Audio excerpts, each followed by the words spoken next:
journée a été une grosse journée, tant d'ailleurs par la librairie dans laquelle nous sommes encore au moment de la fermeture, mais aussi par les grands moments. Par exemple, il y a des films qui ont fait, je le dis en toute sincérité, pleurer d'émotion les gens, comme La Ferme à Gégé, ou de manière plus réfléchie, moins peut-être affective, mais l'ouverture par Pascal Boniface, le géopolitologue, sur la situation du monde. On démarre avec le concert de Mélissa Lavo, une grande artiste, et vraiment c'est une joie d'être de nouveau partenaire de ce festival qui est quand même très emblématique de tout ce qui peut se passer sur cette ville, avec l'accueil de films majeurs ces prochains jours, vendredi, samedi et dimanche au Dôme Théâtre, tout comme d'autres salles de la ville. Mais en tout cas, pour le Dôme Théâtre, c'est vraiment très très important d'être partenaire de ce grand festival qui rayonne très au-delà de la Savoie.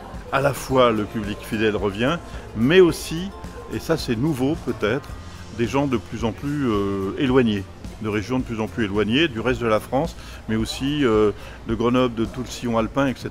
Donc il y a aussi un renouvellement de notre public, et ça on s'en félicite, non pas parce qu'on n'aime pas les plus anciens et les plus fidèles, mais parce que c'est bien aussi que le Grand Bivouac soit connu de plus en plus dans le grand quart sud-est et en France. Surtout ce que nous on aime, c'est que le public fasse un vrai parcours, il va à une séance, il va faire de la réalité virtuelle chez nous, c'est gratuit, c'est offert, il va au salon du livre, c'est gratuit, c'est offert, il mange une petite crêpe, et ça c'est la vraie vie d'un festivalier.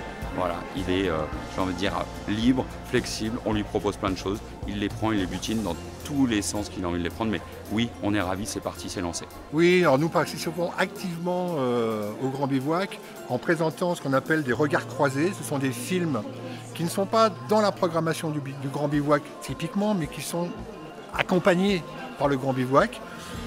Typiquement, on a Le Pharaon, le Sauvage et la Princesse. Alors j'insiste sur ce film parce que c'est un film d'animation par Michel Oslo qui sera présenté le dimanche 23 octobre à 10h30 dans le cadre d'un petit déjeuner avec animation spectacle d'ombre. Je vais rester aussi sur le cinéma d'animation avec Douya et la Princesse d'Alep de Maria Zadif et André Kadif, à partir de 6 ans, qu'on présente le samedi 22 octobre dans le cadre d'un ciné-goûter. On a aussi My Name is Gulpil Lille, dimanche 23 octobre à 16h, en présence de Barbara, alors là je vais écorcher son nom, Glodzanski, anthropologue et ethnologue française spécialiste des aborigènes d'Australie, directrice du CNRS. Ces moments permettent d'échanger avec le public sur des thèmes peut-être un peu difficiles, et c'est des moments de partage qu'on aime au cinéma. On a 160 offres. Il y a notamment une grande soirée sur les identités remarquables avec l'écrivain Alama Bankou,